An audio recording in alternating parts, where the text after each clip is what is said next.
Hey Divas, before we get into things, I just wanted to start the episode off with a happy birthday to Max. When this episode drops, their birthday would have been the day before. Max, I know you're going to listen, so I just wanted to say thank you for being such an amazing friend and co-host. I love you and your insane mind and characters. I'm so glad that Dungeons & Dragons brought us together, and I'm so excited to see all that you're going to accomplish this rotation around the sun. Max is a Leo, and much like Tinkerbell and Rachel Berry, without applause, they will die. So please drop a little happy birthday comment in the comment section. Alright, and now on to the episode. Hey everyone, welcome back to Princess D&Diaries. I'm Sydney. I'm Max. We've got a lot to discuss. Yeah, just like taking a little looky-loo over those notes, and we've got some shit to diva down about. I told Max, I was like, I need more time because I was finishing up. I've become an investigative journalist, apparently. Which honestly is so cute considering the character that you played when we met ended up becoming a journalist. Not a journalist, but essentially a detective. Yes, oh my god, Liar did. Yeah, so I feel like this tracks. Maybe that's why Liar became sort of a PI. Yeah. It's me trying to live out that fantasy. I actually really do love like true crime and like YouTube essays. That's one of my favorite things to do, is to just watch a YouTube essay or like a deep dive into something while I'm eating. I do that to fall asleep. If you like deep dives, you're gonna love this episode. You're gonna love this shit.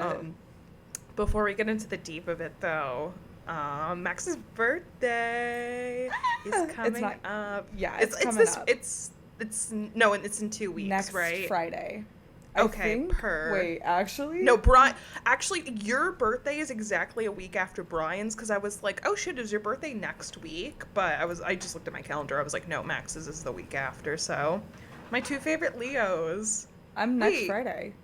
I thought wait, hold on, I have that you're the 15th. Mm-hmm. That's next Friday. No? Oh, wait, no, that is. Brian's is this Friday. Sorry. It looks like... Okay. Yeah, okay, so Brian's is this Friday, not to give out Brian's information, but...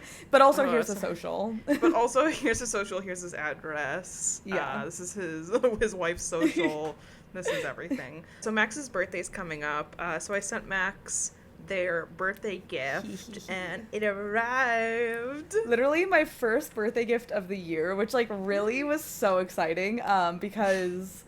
life has been a little crazy, so I haven't necessarily been in a huge birthday mood. That changed when I went to check the mail. Yes. And First step, check the mail.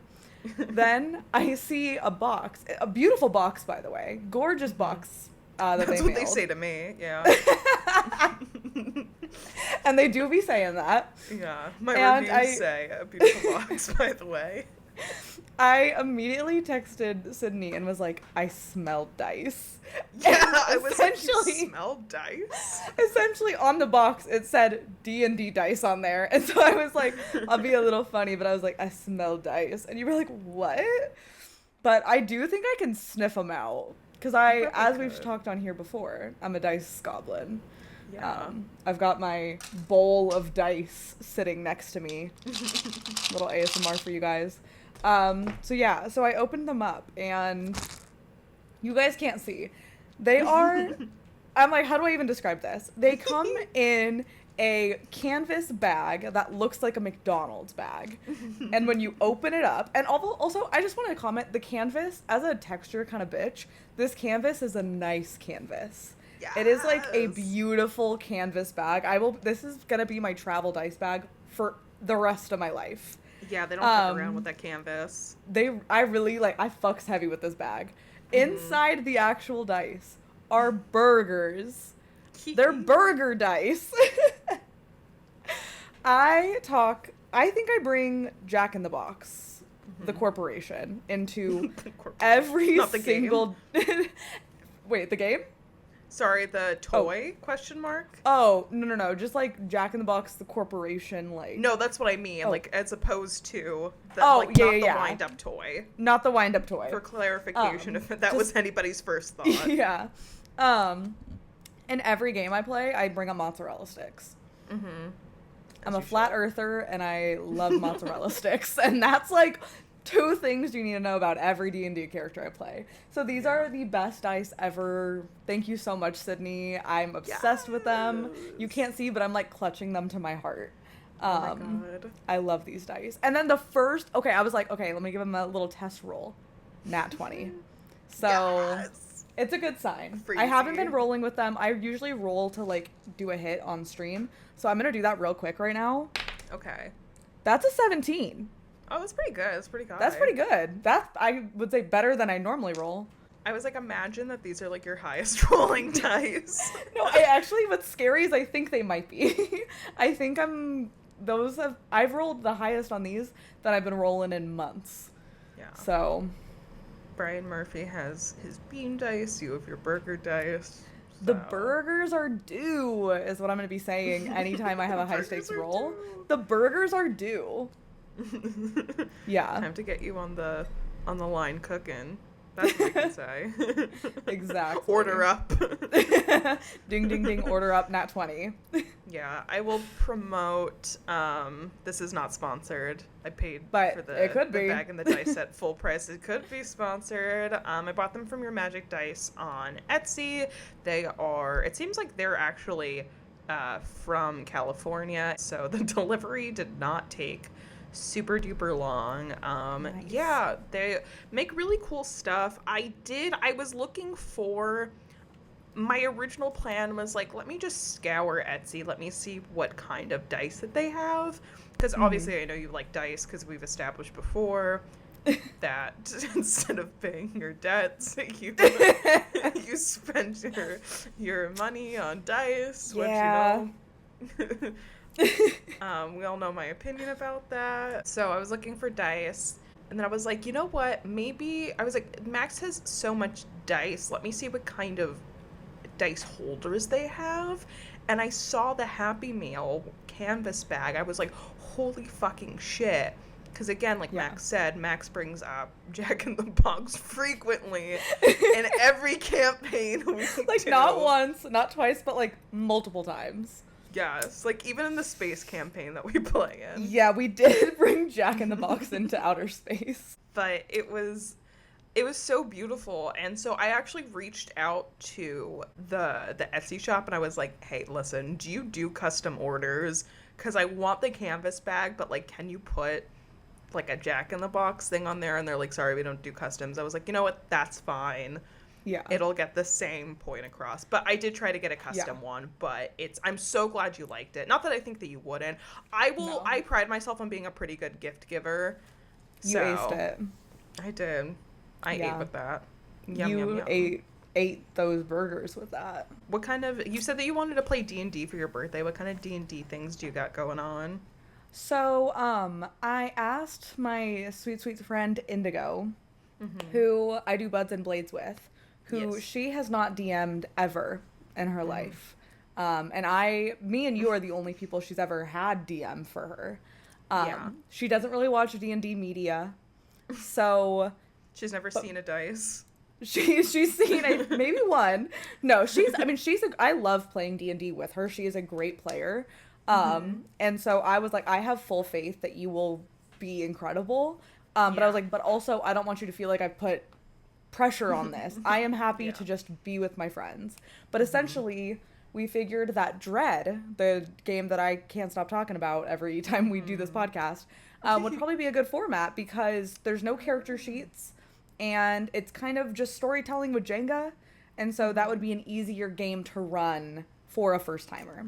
And so we're doing smart, we're doing Dread. And then I don't know, my friends and I always do like some surprise for each other every year. Like we like surprise each, we all know it's happening obviously, but we like decorate the room we're in, like wherever we're gonna be, we'll decorate the area. And then like jail, exactly. One time it was in jail, we had streamers. And I think they had been talking, someone brought it up earlier this year. They were like, Max, like, sharks are your favorite animal and you've never had a shark themed birthday. And I was like, that's actually a really great point. I've never had a shark themed birthday. I should have a shark themed birthday. I guess you could count the year I went to Shark Boy and Lava Girl for my birthday, but I wasn't allowed to get the Shark Boy 3D glasses. I had to get Lava Girl. So I actually don't count that. But I think they were going to do that, and then I turned a full 180 and said, please, can I do Lord of the Rings? So it is going to be a Lord of the Rings movie marathon over the course of the weekend, and we'll be playing D&D in between. Period. Maybe for Christmas I should get you one of those, like, you know how you can, like, buy a shark to, like, track on an app? My friend Lynn has that. I have do you actually. Have that already? I have that. My friend Zoe, who I also got stream 5 with, sharks. She got me one of the bracelets, and the shark's name is Maverick, and I've got a little postcard of him, like, literally right up on my wall next to me. And then he died. Oh, and so they gave me a new shark named Thor, and then he died. And then I said, this is too sad, and I don't want to do it anymore. I actually can't do this. But rest in peace, Maverick. I'll keep pondering. Yeah, I'll keep thinking. I need to find some shark dice, maybe. Like, that could be fun. Ooh. I don't know if they make those, but probably. maybe. They make dice of anything. Yeah, that's they true. They probably like a mold of, like, my asshole somewhere. I was just gonna say, do you think there's, like, dice? Dildo dice? That could be kind of fun. Like, miniature little dildos inside a dice could be kind of fun. Or wait, okay. Stop the presses. Imagine this. Benoit balls. They're dice. And then when you pop them out, that's how you roll with them. That's you just hear me, like, grunting, trying to pop those things out. And then I'm like, it's a nat 1. Not even a nat 1, like, it's a 4? Does a 4 hit? Yeah, it's like, what do I get with a 6? Yeah. It's like, I've got a +2 modifier to that. Yeah. Like, rolling it at 1, rough but funny, but rolling, like, a 2 or a 3 is just, like, damn. Like, it's just, like, it feels so devastating. That's humiliating. Because there's 20 numbers on that fucking dice. And I'm gonna get a 2 or 3. Mid. Yeah, it's like, you're gonna give me this? Like, come on. Not Another D&D podcast did make 2 and 3 feel fun because they created Shout Out to the 2 crew. So now whenever I roll a 2, it's just like, you know what? Shout out to the 2 crew. I'm with you guys. And then Murph started saying 3 Cree. And so shout out to the 3 Cree. So now I've got those 2, and those no longer feel as sad. But a 4, a 5, I'll kill myself. Core shout 4. out to the core 4. Probably that's a good one. Yeah. Shout out to the tight 5. Oh, a tight nod 5, yes. To La Comedia. You guys can't see what we're tipping our fedoras. Shout out to my roommate Brian, the comedian. Yeah, we could do a tight 5. A loose 6. Shout out to the loose 6. That's kind of sexy, I feel like. That's the one that when you roll with the Benoit balls, you're getting the 6. It's just all 6s, yeah. All 6s. That's a loose 6. But yeah, so happy early birthday. I'm so excited to know you and that you were born. Oh, thank you. Me too. You're my favorite Leo. Actually, no, I can't say that you're my favorite Leo. Brian might punch me in the face. That's fair. You're one of my favorite Leos. I know a lot of Leos. Not like, no, that's not true. I've got a lot of Leo friends. So I'm no one's favorite Leo, but I'm, you know what, just happy to be included. Just happy to be here. You are one of my favorite Leos. It's you and Brian I'll take up that. there. Yeah, it's like, it's at the same level. So you technically do have first. You just have to share it. I'll take that. Like, you know, like when you have, like, 2 brothers and you're getting married and you're like, fuck, I can't just pick one of them to be the best man. So then you gotta be like, hey, do you guys want a co-best man? And they're like, yeah, sure. But it's like, there's always one doing most of the heavy lifting. I think that that's similar in this scenario. Anyway. Interesting. This has not happened to me, but I've heard a thing or two. Yeah, I was like, you, the only child? You know, your 2 brothers. Me an only child with my 2 brothers. Oh my god, wait. So, I was saying before, so I've been doing some investigative journalism. Yeah. So, settling in for this story. Okay. Strap in and strap on. Yeah, strap in, strap on. This is kind of crazy. Okay, so this all starts with the other day. I'm on TikTok. I'm scrolling through. There's a woman on TikTok who she makes a video, and basically it is saying that she is married to one of the sons of one of the creators of Dungeons and Dragons, and goes on to essentially tell the story of her and her husband wanting to own the house that he grew up in, that his father used to own, and there being some sort of like family drama with that. So this is where we get into today. Yeah, so I'm we got so excited. If there's one thing I love, it's family drama that isn't about my own family. So real. Yeah. I am one nosy bitch. Yeah. Like, I see a TikTok of like people being like, POV, my sister's a bitch, and she like slept with like my husband, blah blah blah. There was a YouTube video that came up in my recommended the other day that was my husband, or like my ex-husband and my mom had an affair. This is why I left. And I was like, I do not know this woman. I'm clicking. I'm locked in. I'm sitting down. Like I'm literal popcorn and milk duds in my mouth right now. Yes. Like I'm sat. Mm-hmm. I'm sad. We'll get into the history. So the aforementioned house is 330 Center Street, Lake Geneva in Wisconsin. So wow, we've got the full address. Up north. Yeah. Well, okay. I'll get into it. It's like, it's public. Okay. I'm not like doxing the house or anything. Okay, because I was like, damn, all right. Yes, but it's like it's public knowledge that like this is like what the house is. This location, it was the house of Gary Gygax, the co-creator of Dungeons and Dragons. Here he typed out the final drafts of what would become the world's most iconic role-playing game.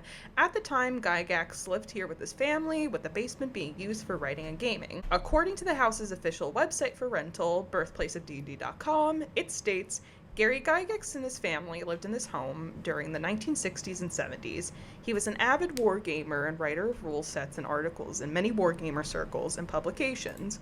In addition to this, he hosted many gaming sessions at the sand table that he built in the basement for his local wargamer club, the Lake Geneva Tactical Studies Association. In November of 1972, two Twin City wargamers came to this house in Lake Geneva to demo a new type of game, known today as a role-playing game or RPG. It was in this house that Dave Arneson and David Megaray ran a session of the game that they had dubbed Blackmore for Gary Gygax. Ernie Gygax Jr., Rob Kuntz. Oh, is it Kuntz? I don't know. It's spelled C-U-N-T-Z. Let's go Kuntz. Let's go Kuntz. And Terry Kuntz. And then, so side note, so it lists like 4 people as being like the first to play the game, but according to the GaryCon website, which is something that I'll go into more detail later, Gary's daughter Elise, whose last name is now Kuzin now, I think, at least like that's what it said on on the website. Apparently she was also one of the first players along with Gary's son Ernie. So I don't want to erase women from history, so I just wanted to put a disclaimer in. Also, another fun fact, apparently Gary's other daughter Cindy is who he credits with naming the game Dungeons and Dragons. So women are very important to the history of D&D. So men, maybe stop being fucking weird to women in games of D&D. Yeah, maybe stop being an asshole. Yeah. But after much playtesting and experimentation, 2 years later in 1974, Gygax and Arneson would co-author and publish the first 1,000 copies of a game called Dungeons & Dragons. Those copies were stored in this very basement. Today is estimated that nearly 14 million people play the game around the world. Wow. So, now let's get into a bit of the background on the Gygax family. So, hell yeah. Unfortunately... Well, I don't know if we want to say hell yeah right away. Oh. Because the first thing I have is Gary passes away on March 4th, 2008. I would like to take back my hell yeah. Take back the hell yeah has been rescinded. Strike that from the record. Cut that. He was survived by Gail Gygax, his second wife and mother of his youngest child, Alex Gygax. In 1990, Gary writes a will that named Gail as the primary beneficiary of all his physical and intellectual property. So that's something important to know as we go on. Apparently there's reports that there is a second will, which doesn't really like come into play here, but I thought I'd just like mention that, but I'm unsure exactly what the second will says. So Gary had 6 children altogether. I believe that 5 are still living. Ernie, who was one of the first ones to play D&D, recently passed away in like the past year or so. But Alex, who was the youngest that I mentioned before, he's the one that we're mainly focusing on for today, so just like remember his name. Alex is the only child of both Gary and Gail. Gary's other 5 children are from his first marriage. Okay.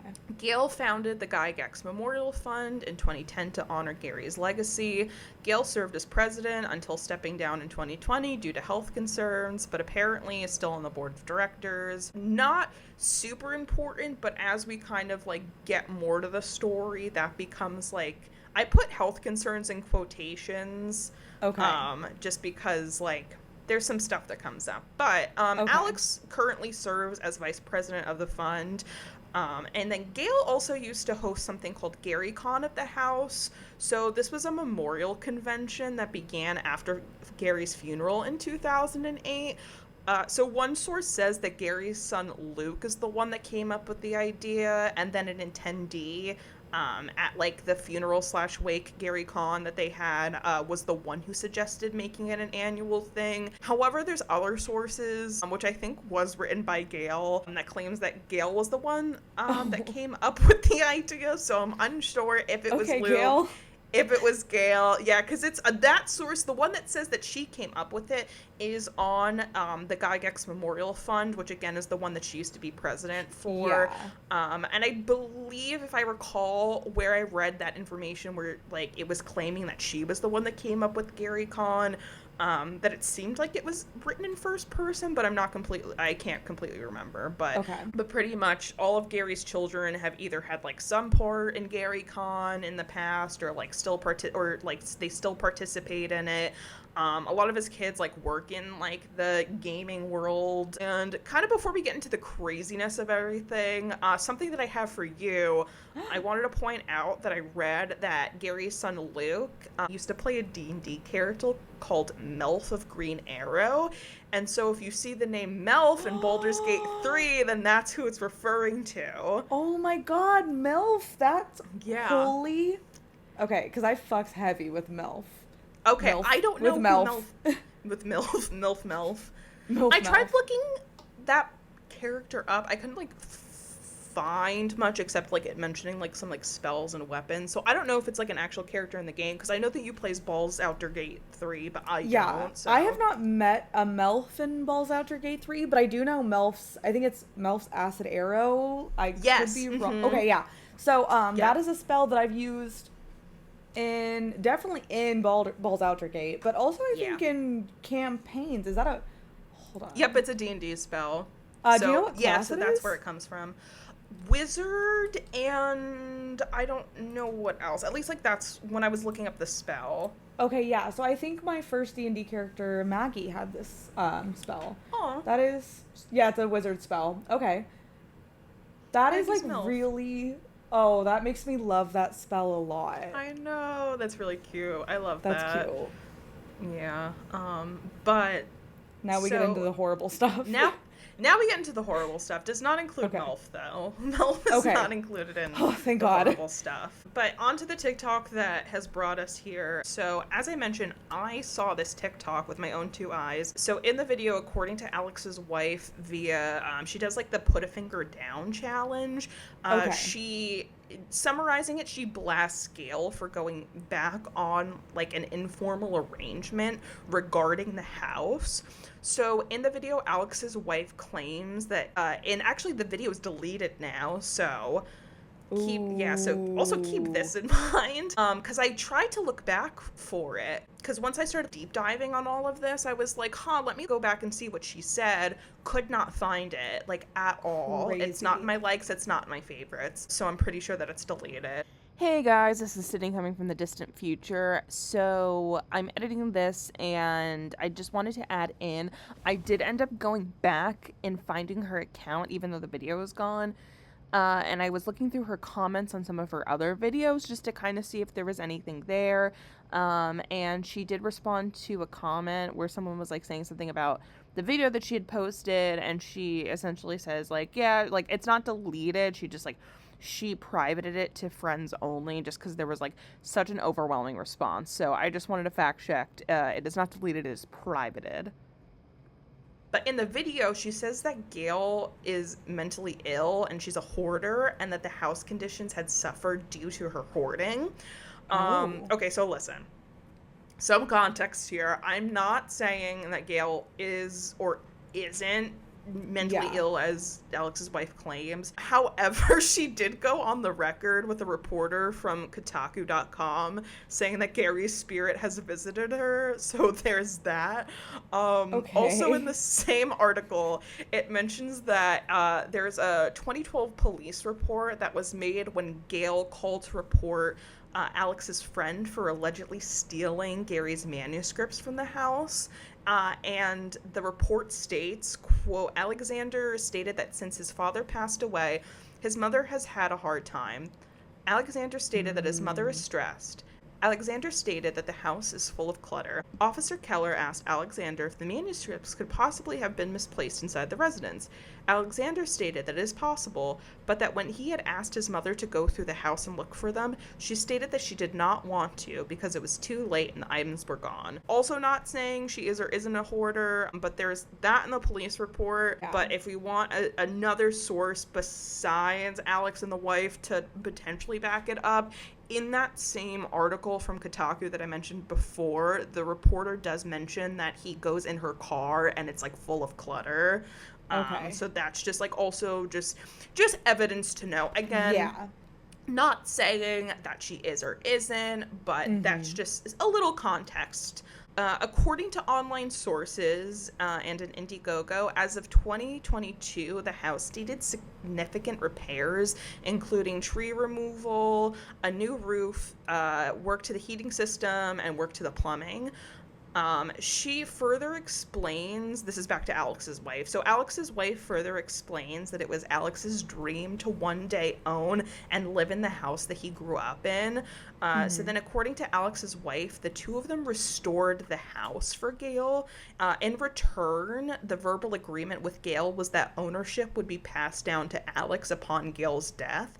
However, in the TikTok, it claims that Gail is attempting to sell the house instead, going back on that verbal agreement. And then this is stuff that I saw with my own two eyes. In the comments of the video, many Dungeons and Dragons fans show like a lot of sympathy for their predicament.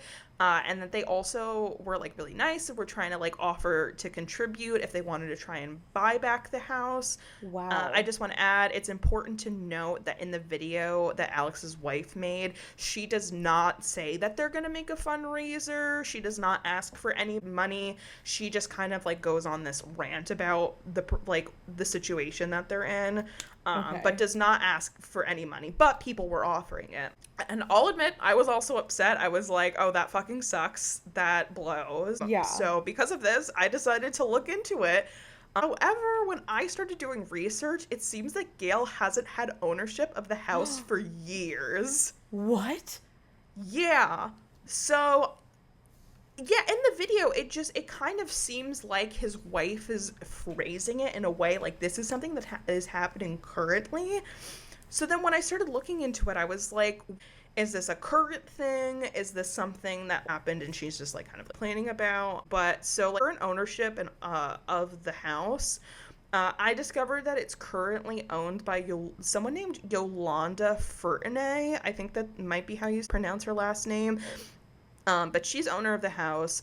A website, Pop Culturista, claims that Yolanda and her husband purchased the house in 2005, which would be 2 years before Gary died. So that may not be accurate, or it may just be a typo. Maybe they meant 2015. But other sources say that it was bought in 2019, and also in the Kotaku article that was written in 2018, It said that, like, Gail says that she doesn't live in the house anymore. So Gail hasn't at least lived in that house since 2018. Okay. So Yolanda and her husband opened up the house to the public as sort of like a gaming venue and like an Airbnb style destination. And it's under the name Birthplace of D&D.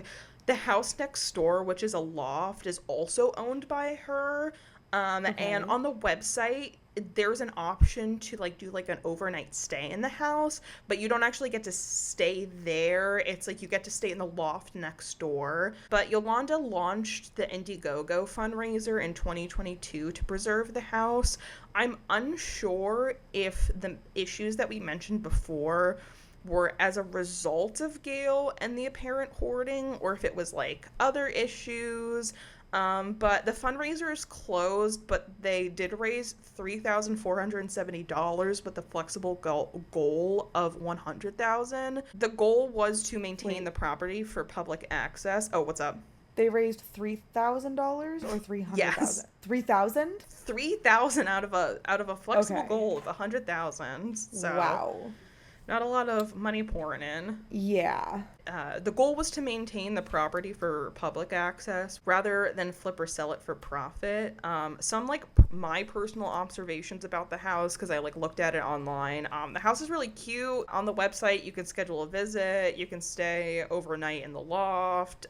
You can just play a game of D&D there. And they Fun. also have options to rent a DM there as well.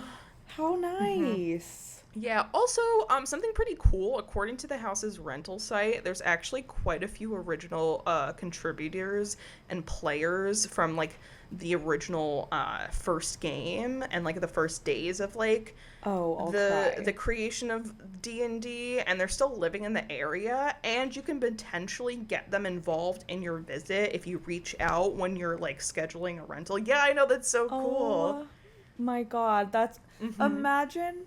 For them, I'm going to just take a little emotional detour for a second. Imagine you're just hanging out with your friends and you're like, let's create a little game to play. Let's do something a little fun. Let's have a little fantasy, a little magic. Yeah. And then it turns into Dungeons and Dragons and your life changes, because how would it not? And you live your life knowing that you were a part of this beautiful thing that is a $1 million industry now. And I don't know anything, but I'm sure they don't get cuts into that shit, you know what I mean? But it's like this game that they started just playing with their friends is now this like huge industry. Yeah. Actually, I will say, hopping off of that, I don't have it in my notes, but I read about it. I don't know when off the top of my head, but Gary did lose the rights to D&D. Yeah.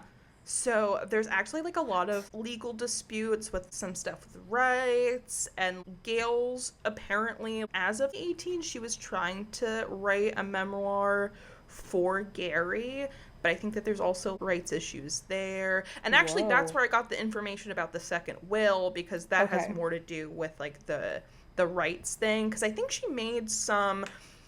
I kind of like... I skimmed a little past this part because it wasn't as relevant to what I was trying to look into, but she made some sort of agreement with a third party, and it had something to do with like the rights to something, but because of the second will, when Gail dies, then sort of that agreement becomes like null, because they wouldn't get the rights to what they agreed on. So it's kind of like a useless contract. So that's like part of like Gail's like personal like legal battles and stuff right now. Yeah.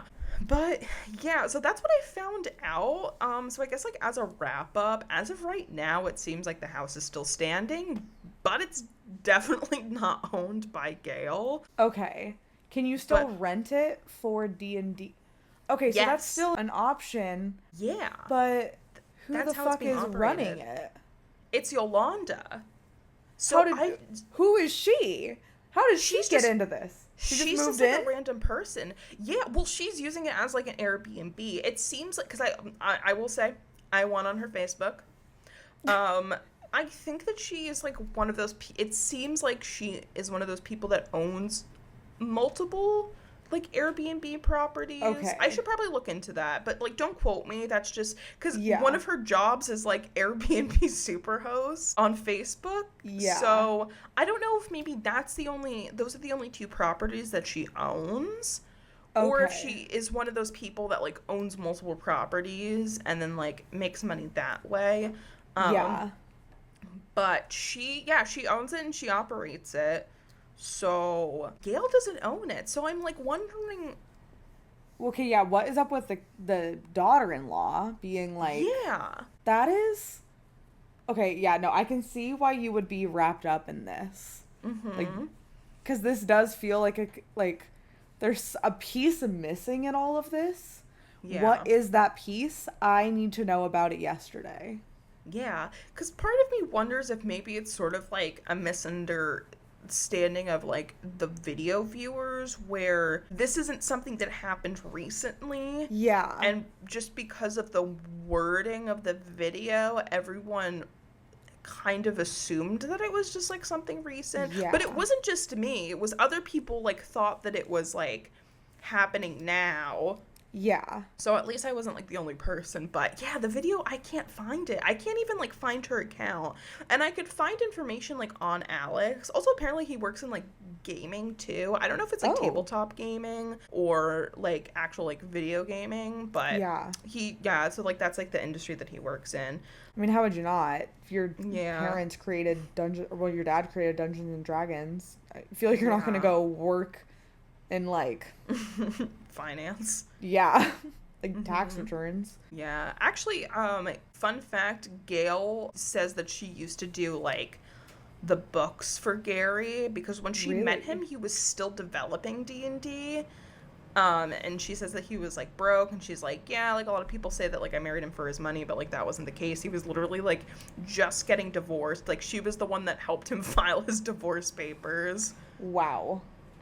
Also, apparently the person that like they met because of she had a friend that was a Playboy bunny, and somehow like knowing them, I guess like she met Gary, because I think that like either she met him because of the friend, and then it was like mentioned about like the business that he was starting, or if like the friend mentioned it to her and was like, oh yeah, like this is a thing, and then she kind of got like curious. But yeah, so that's Playboy brought them together. But wow. Okay, my theory, I guess, is that what year? I want to say it was 2018. That I think Gail confirmed she wasn't living in the house in 2018. So maybe in like 2015-ish, in between then, Gail silently sold the house to Yolanda. Maybe, yeah. Was the house, I guess not if people weren't living in it, or if people were living in it. The house wasn't a D&D like destination when Gail was there, correct? Like that was just her they would home? just have like it was her home, and then she would host Gary Con there. That Just was Gary kind Con. of like Okay. yes, just Gary Con. That was like kind of like the extent of the D&D-ness of it all after Gary's passing. Yeah. Wow. I should just like call Gail. We should. Honestly, I was like, should I Facebook message Yolanda? Yeah. I'm like, what is the truth here? But another thing is, like, I will go on, like, Zillow sometimes to, like, look at houses. Like, I've, like, searched up my family's own before, and I was looking at that one. There's no records anywhere of, like, at least, like, on Zillow. Like, I'm making it seem like there's, like, no records there.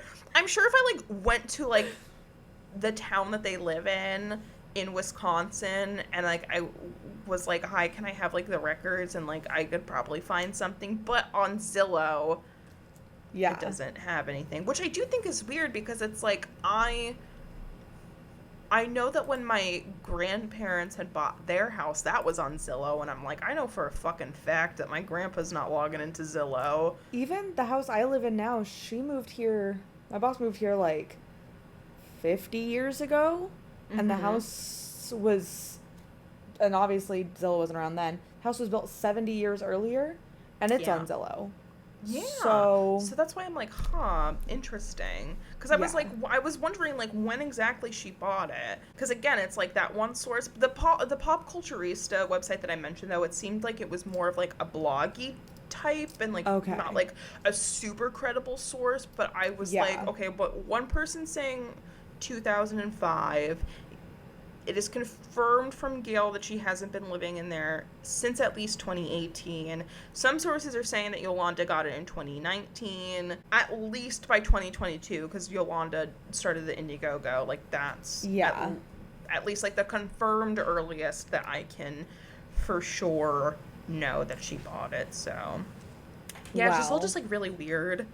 But yeah, that's why, now you see why I went through like that fucking deep dive. Yeah. Sydney goes, I'm gonna be late, give me like 15 minutes. I was like, all right, whatever, no worries. But then it all makes sense now. It all makes sense. Also, apparently the house is over 100 years old. Whoa. Maybe, you know what? Hey. It's Gary's ghost. He owns it. Exactly. We should go there and play a game. We should. Where is it in? And then Wisconsin? Minnesota? Wisconsin. Yeah. Let's go to Wisconsin. Let's go to Wisconsin. A little Wisconsin. A little Wisconsin. Wow. Hopefully.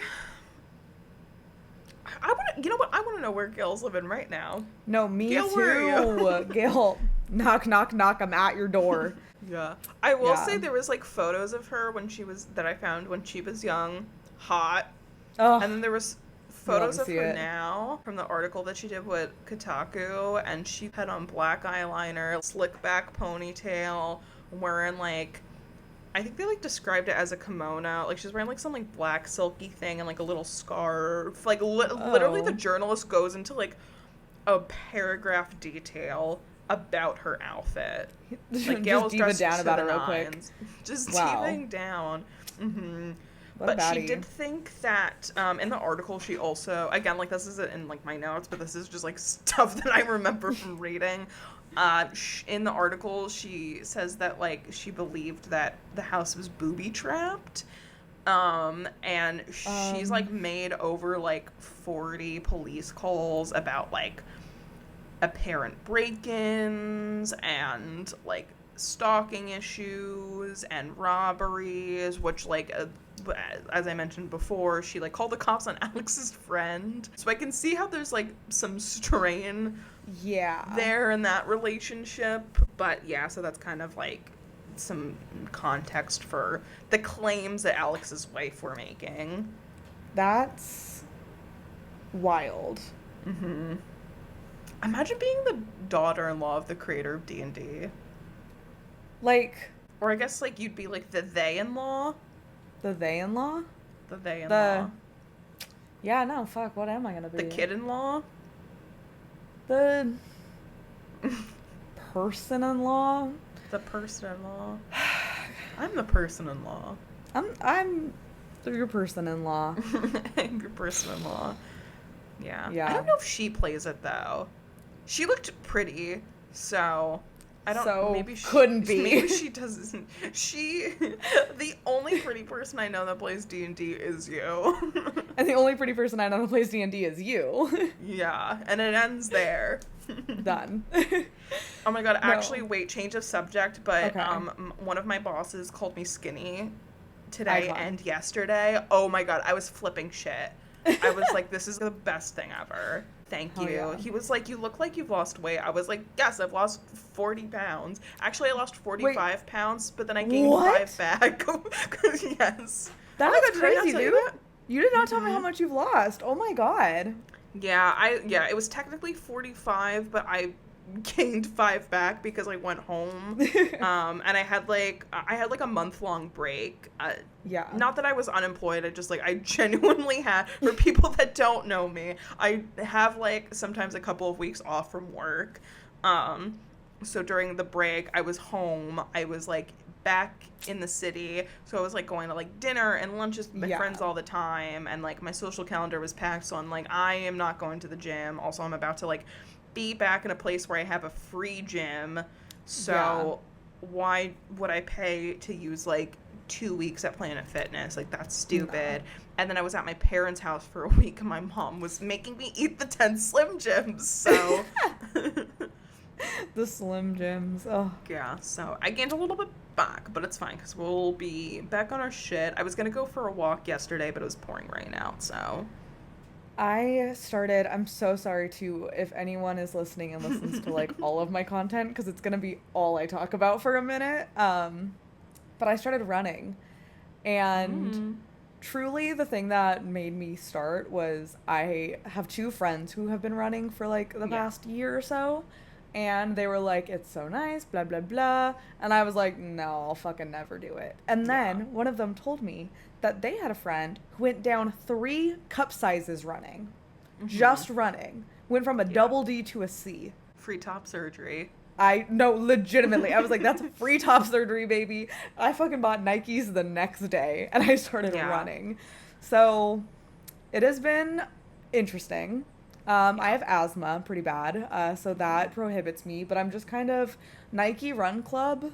If you are like, I'm interested in running, but I don't know how to get started. They've got, and actually I feel like you'd love it, because there's like the first run is like a guided running thing that they do, and he'll just like talk in your ear while you run. Yeah. And tell me why. I was like kind of falling in love with this man. He's like, you're doing so good. Keep going. God. You're so close. Jesus. And I was like, what do you mean? What do you mean? Whoa. It was legitimately, I was like at this park running, and I was like, oh my God. Yeah. Nike Run Club, and then Strava. And I'm posting my like personal, like, they give you like your times. I beat my PR of the past 3 days today, which is crazy because I was up in the hills. I went on a hike. It was genuinely. And they were alive with the sound of music. I'm going to send you a picture because it was like, I can't say where because it will dox me, but like it felt like I was genuinely at the top of the world. Like it was crazy. Oh, shit. And at one point I'm walking and I was texting my friends like, oh, like look at me. And they were like, how high up are you? And I went over to the side and then was like, oh my God. And it was so scary. I was like 5 feet from like 1,000-foot drop. And I literally I have to go home. I'm not meant to be here. I'm like a beach bitch. Like I am good on a beach. Don't put me on a cliff.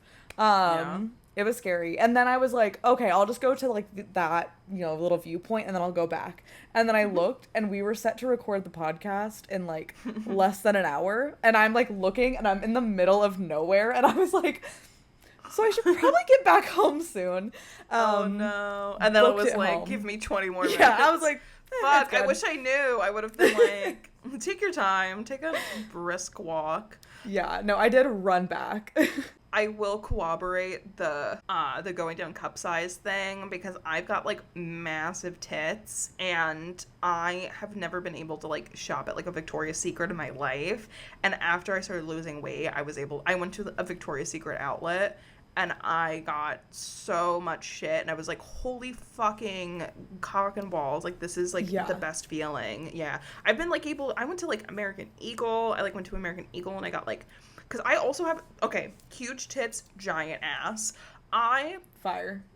I have to get like a Stregonona to custom make my pants for me, because my ass is so big. It is so hard for me to find like cute pants in a regular schmegular store.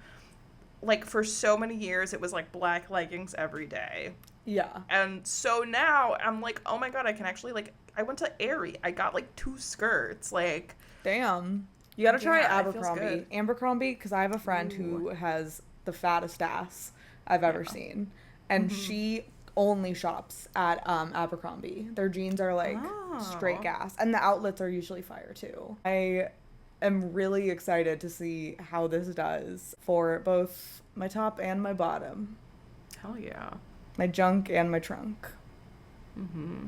You could also start, like maybe like don't push yourself too much, but like I had like my trainer guy was like giving me like a lifting plan and stuff, and actually like lifting weights is like pretty fun. So I do like it. I just don't have a gym nearby. Like the nearest gym is like over 30 minutes away by car. Yeah. Mm-hmm. So, well, That's you not could true. walk there. There's Do your very walk to the gym. That might kill me, I think.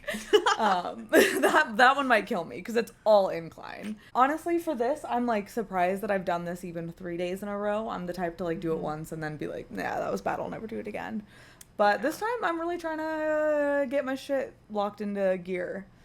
Yeah. Well, I'm proud of you. Thank you. Turned 28 and just like 28's our year. Mm-hmm. Yeah.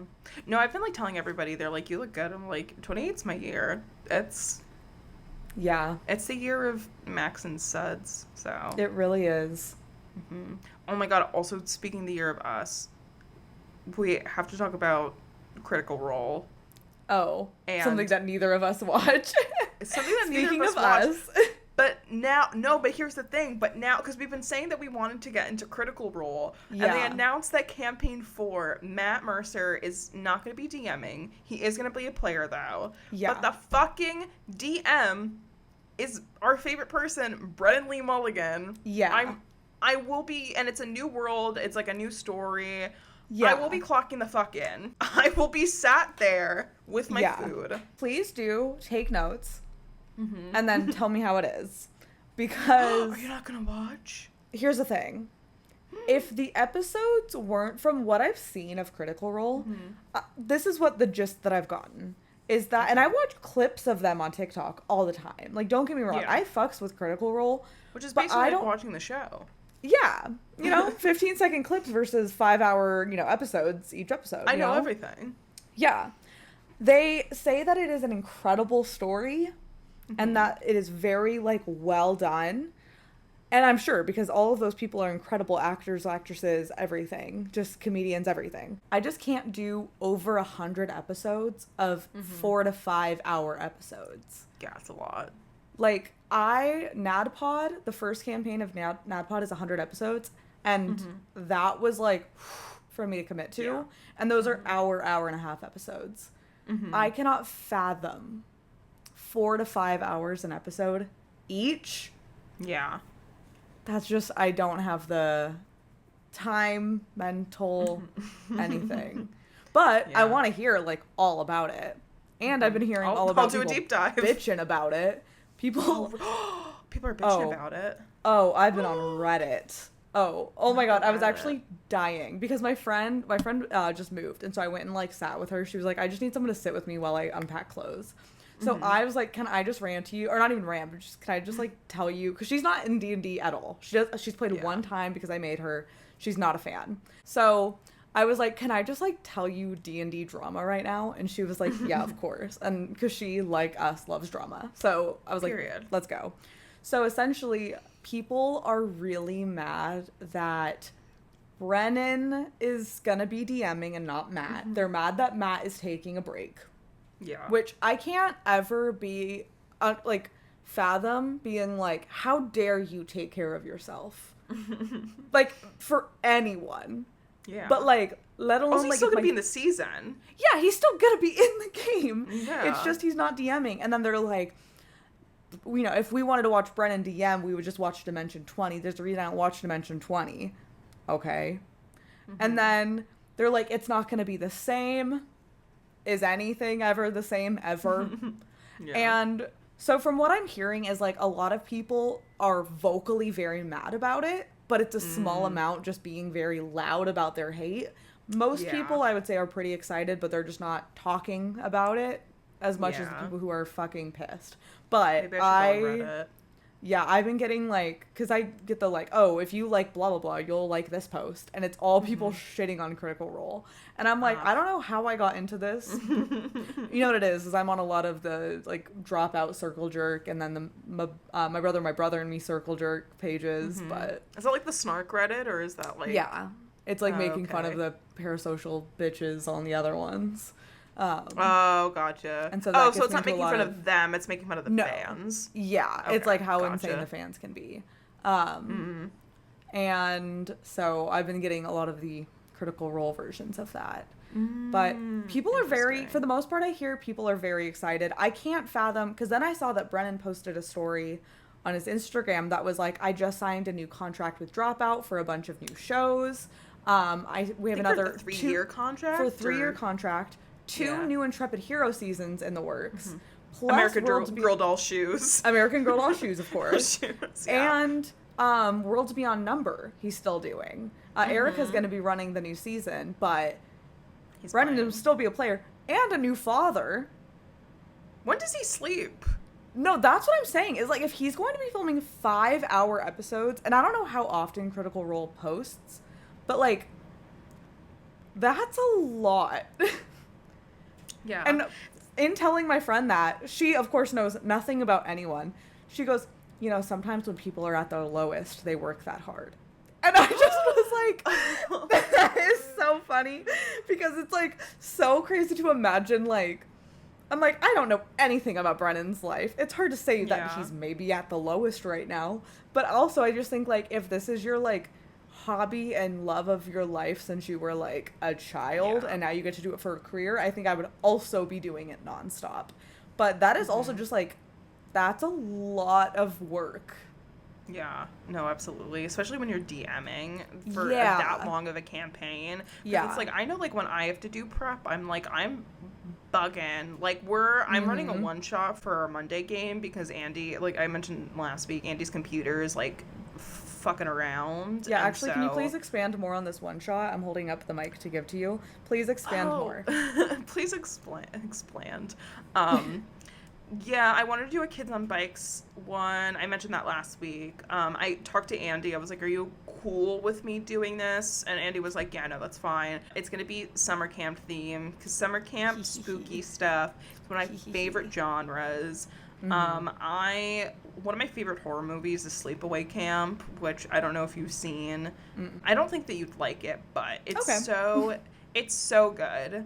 There's like, oh my god, there's this one line. Actually, you know what? Maybe I think you would like it. It's not like super gory or anything. It was like made in like I think the 80s or the 70s, so it's like that kind of that crunchy horrorness. But there's this one part. There's like this main character Ricky who's like a young teen, and they're playing baseball in the field. All the male camp counselors, crop tops, booty shorts. They're dressed like Jacob in the 80s pack of the Quarry, which we all know how you feel about that. Yeah. That's how all of them are dressing.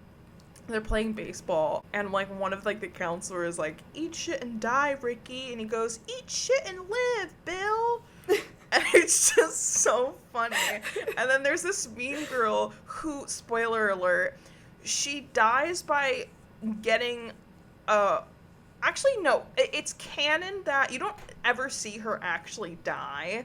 It is canon that she lives, but because it's like there was like going to be like a movie apparently where her name's Judy, like where it's like showing her like when she's older and stuff. So I think canonically she is alive, like in the mind of the universe, but like not actually. But what we quote unquote what we think when we see her die, it's because she gets like a hot curling iron shoved up her vagina, and there's one part where that's horrific. That's awful. You don't see it. It's like shadow. Oh, just even the thought of it is rough to consider. But there's like this one part where she's like being a bitch to like the main girl character, and she's like, she's a real carpenter's dream, flat as a board and needs a screw, and then she gets like slapped across the face by like the female camp counselor. My god. Yeah, the one-liners go crazy, and I'm always saying that. Yeah, the one-liners go crazy, and a lot of bad people die in the movie. So wow. I will honestly say, oh, actually, you know what? The killer does kill. Besides this one scene that's like so short and you don't even like see anything, there's a couple of kids that like get like murdered in sleeping bags. Oh. But like besides that, everybody else that dies in the movie like is a bad person. So I'm like, really, is the killer all that bad? But I think with the children in the sleeping bag, that's pretty bad. Yeah. I'm like picturing Anakin like going up to like the young Padawans, just swinging his lightsaber. That's kind of it. But yeah, so it's gonna be spooky summer camp. I won't say if it's gonna be slasher or monster. Yeah, you guys will find that out. I'm so excited. Because Sydney sent like a Google Doc of like, who are you? Apparently I I put the wrong thing. I was so excited that I put the wrong options on some things. But I said that I wanted to play a stoner art kid who was like a Nepo baby of the camp. So it's like they should not have a job here, but they do. But they do. Yeah, I'm picturing like a bucket hat and a tie-dye shirt. With one of those like, what are those like stoner like sweatshirts? Do you know what I'm talking about? That like you see in like smoke shops and stuff. Or like East meets West. I don't know if you guys have that. I don't know what that is. It's like a crystal and like. Oh, we've got like an Earthbound. Okay, Earthbound is like our alternate-y, earthy crystals. You can buy like the sound things.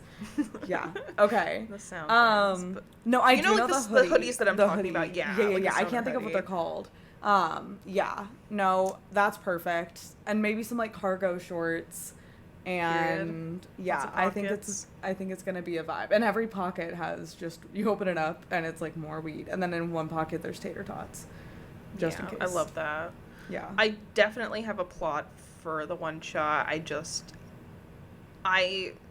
know it's like a one shot, but I'm like, okay, I just want to like hear everyone's character ideas, just because I'm like, it's especially like hard for a one shot to like get like super involved in. So I just want to like know what everyone's gonna do for their characters, so I can like try to like add some stuff in that will be like character specific, whether it's like plot related or if it's just like, okay, like here's like an NPC that'll like kind of like help build upon their personality and their story, or at least like give them a little like push off point. But you were the only person that's filled out the Google form so far. I know, I'm so afraid that no one's gonna. I'm like, because I told everybody, I'm like, if you don't want to play, because we're using a different system, because we play with 5e and now we're doing Kids on Bikes, so I'm like, if you don't want to play, like just let me know. But so far, you're the only one that's filled it out. I know Andy does want to play, because Andy never gets to play. Yeah, which is going to be so fun, because, we'll get to play with Andy, who... We get to play... See, Andy is a never player. Seen Andy. Yeah, Andy as a player, I think, is going to be really fun.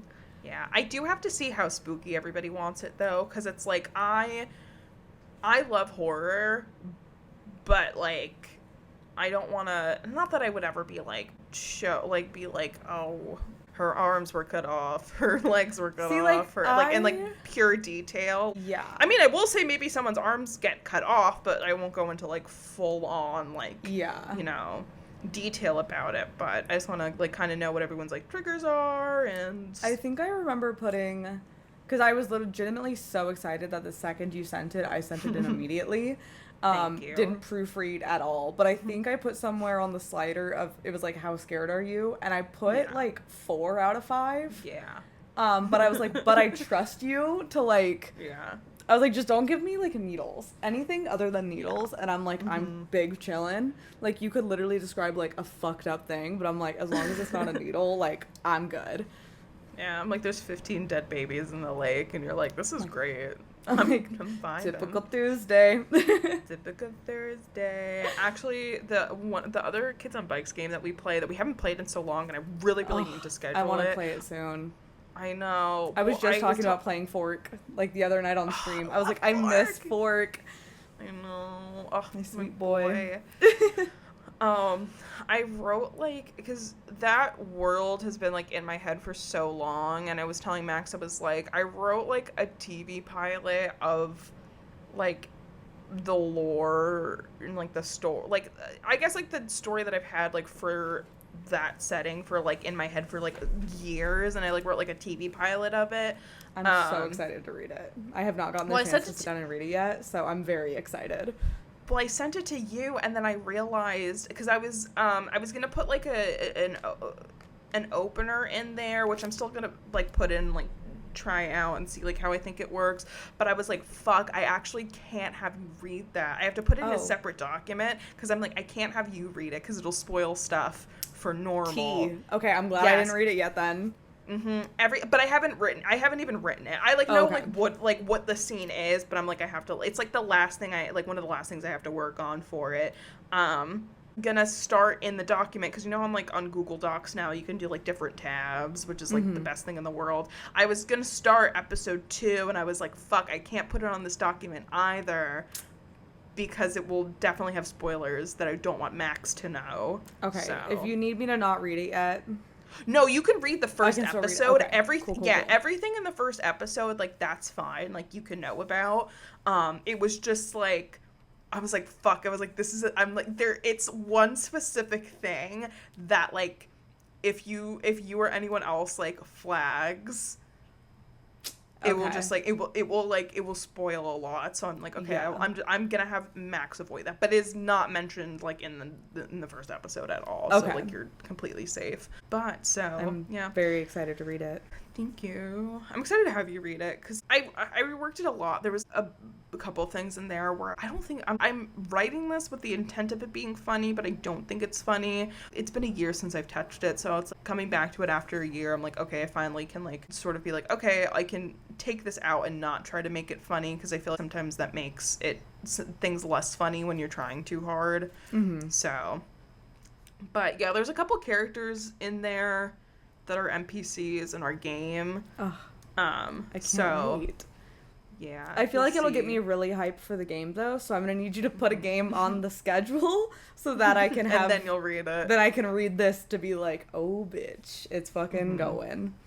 Or maybe if you read it, then you'll be so excited that you'll be like, Sydney, you need to schedule it right now and finally do that, or else I'll kill you in your sleep. So, or maybe you'll be like, actually, I fucking hate this now. No, I think this right here is my formal request for, please, whenever you get settled in life again.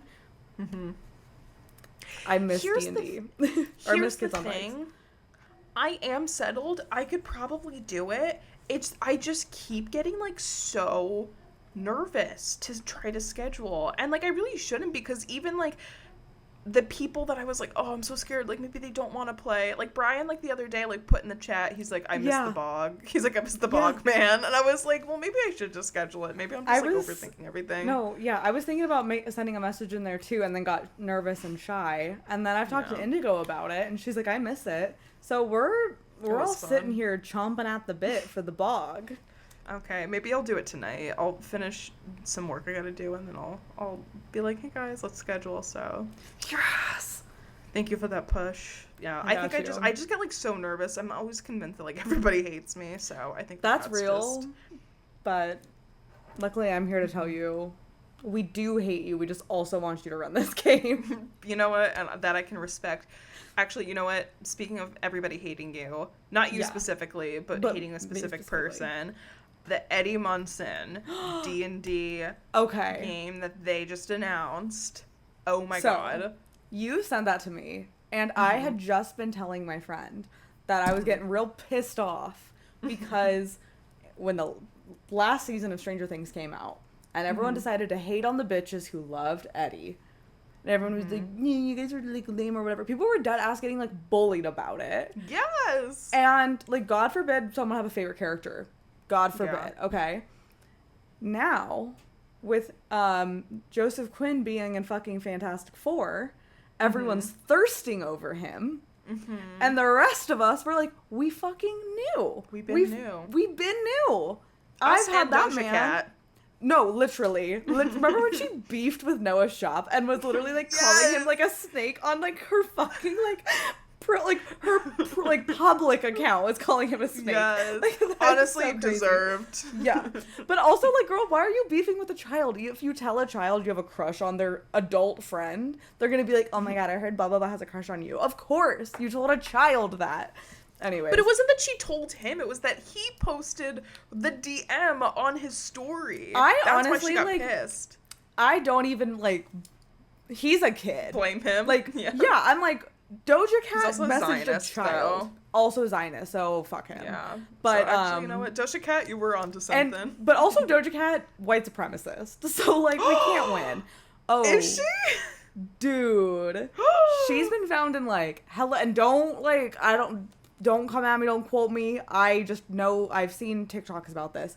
But, like, she was in a lot of, like, weird online groups and then wore a shirt with a white supremacist on it. Oh. And then when everyone was no. like, Miss Girl, you can't do that, she cropped the photo and then reposted the same photo but with the shirt cropped out with eye roll emojis. And so, like, in Doja. combination of everything, Yeah. she's not great either. She's pretty bad too. Maybe Joseph Quinn should just go into hiding. I literally, like, Joseph Quinn, baby, come to me. Like, literally, I'm here waiting. I have loved you since I saw you as Eddie Munson. You've been on my Hot Boy Pinterest page that I have as a Pinterest widget on my phone, so that whenever I open my phone, I see a new hot person. He's been on it since then. So... But no, you sent me the Eddie Munson D&D game, and I am buying it. I'm buying the, like, biggest bundle that they have of it, because I want the physical game. I kind of get it too. No, I kind of do too, even though I probably won't use it, just because it's like when I play D&D, it's like I'm, online. But also it's so, for people that don't know about it yet, I was looking into it, so it's... Yeah, let me pull up the, like... It's Eddie's campaign that he makes in the show, but it's all... of the and I'm sure that it might be flexible, but it's all the characters that you can play as, or the TV show characters. So it's like Lady Apple. What is it? It's like Lady Applejack. Lady Applejack. There's Destin. I'm sure there's Will the Wise, Cleric, Will the Wise, and then all of the character art looks like the actors, which I think is cute. Yeah. You know what I wanted to do and I never got around to? When the show, like, first dropped, Eddie's got, like, his DM screen that's, like, it's sort of like a little, like, clipboard that he, like, drew on. And I almost wanted to make a replica of it. And I was, like, trying to look for something similar, like, online. Because I was, like, I could probably do the drawing and the art on it. But I couldn't find anything. So I ended up just, like, not doing that project. But... Yeah. Okay, I've got what it comes with. So it's D&D 5th edition, 4 adventures, 4 maps for levels 1 through 3, 30 monsters, 36 spells, and 20 magic items. It is a 3 to 5 player game. Okay, it comes with... So if you get the physical copy, you get the Dungeon Master screen. Comes with Joseph Quinn. It comes with Joseph Quinn in a box. Yeah. Ooh, I wonder if the screen is his screen. I can't tell from... Actually, no. From it looks like it has very beautiful art. So it's not his fuck-ass screen that he made himself. It comes with the screen, double-sided Hellfire Club poster, 91 cards for spells, magic items, and monsters, 72 tokens for player characters and monsters, 2 double-sided poster maps, 15 character sheets, 4 in-world handouts, combat tracker notepad, set of 11 dice, quick start guide, 4 adventure booklets, 1 play guide booklet. And then with the ultimate bundle, so that's with the physical and the online, the digital, you get the digital adventure pack, which includes 5 digital pre-made characters for 1 to 3 levels, 4 quick play maps preloaded with monsters and tokens, upside down digital dice set, upside down digital map, and sticker pack. So it's like really I feel like it's a really good deal, because the ultimate bundle is $60. Yeah. So you get all of that for $60. When, like, one Tasha's Cauldron, like my book, Tasha's Cauldron of Everything, the physical copy was like $49 or something. Yeah. And that doesn't come with anything. That's just the book. So I feel like this is really good if you're like, especially if you're newer into D&D and you're like, I kind of want to get like a thing and then figure it out along the way. This comes with dice. It comes with maps, like, and you're playing in person. More dice. Yeah. You know me. I'm always looking for more dice. Always looking for more dice. I actually, you know what, speaking of, like, thirsting after Eddie Munson, when Bath and Body Works came out with the Stranger Things collection, I did purchase 3 Eddie's Leather Jacket candles, and I still have one, and I'm saving it. I had one of the upside down ones, and I just finished it when I was, like, back home last month, so. I didn't get the Stranger Things one, but when I was in my Harry Potter obsession, I did buy the candle that everyone was like, this would be Fred Weasley. Like, if he smelled like a candle, this would be his candle. What was it? Autumn Woods. Bath and Body Works. It's like a woodsy kind of scent. I don't know. It smells straight gas. So then I was like, well, if that's what he smells like. Smells like gas. Did I say smells like straight ass? I think I meant You said smells like straight gas, meaning good, Oh. but I was like, it smells, I was like, it Okay, smells like for a gas. second I thought he said ass, and then I was like, wait a minute. No. But yeah, no, it's, I love getting a candle that's gonna smell like a character, even if it's not real. Yeah. Just, like, puts me in the zone. The Eddie Munson candle did smell really fucking good, I will say. I loved it. I was like, because I bought one, because I was like, oh, I'm like, Eddie's leather jacket. I'll buy it for the novelty. It smelled so good. Probably one of my favorite scents that Bath & Body Works came out with, but Damn. it was limited edition, so I don't know if I'll ever see it No. again. So that's why I really got to save. I saved that last one for my wedding night. I'm like, babe. I'm like, It's let time. me put the rose petals down and light the Eddie Munson's leather Let me jacket set candle. the mood. And they're like, what candle is that? Oh my god. Don't worry about it. Metallica starts playing. I did add Master that of song, Puppets. Master of Puppets, to my running playlist. Oh. A good okay. one to run to. But I feel like Eddie Munson would like you. don't I feel like even you would- actually, that just I feel like you and Eddie would be friends. You're gonna try to do like shifting now. Yeah, I'm shifting. I'm shifting to Eddie. I'm just levitating. Oh my god. No, I am. Okay, here's the thing: is I do love Eddie and Steve together. I'm a straight steady shipper. But I'm throw a me in the gay middle of steady that. shipper. Like, throw me in the middle of that sandwich anytime, any day. Absolutely. Guys, so leave a comment down below what you want Eddie Munson to do to you. If you're excited Yeah, about and get descriptive. Brennan. get Don't hold back. Don't hold back. I want to know everything. D20 Benoit balls being used. Yeah. Let us know. Let us know that. Let us know what you think about Brennan DMing Campaign 4. Especially if you watch Critical Role. Let us know your opinions. Also, let us know your opinions on Gary Gygax's inter-family feud happening right now. And also, if you've got a cool pair of dice, tell us about your coolest pair of dice. We're just going to ask you a lot of questions. Leave paragraphs. What's your down social below. security number? And end it with your social so we know you're a true fan. Tell us about the last time you felt alive. Pick one of those questions. Answer them any below. of them. Hey, I love you guys. Bye. Love you guys. Bye.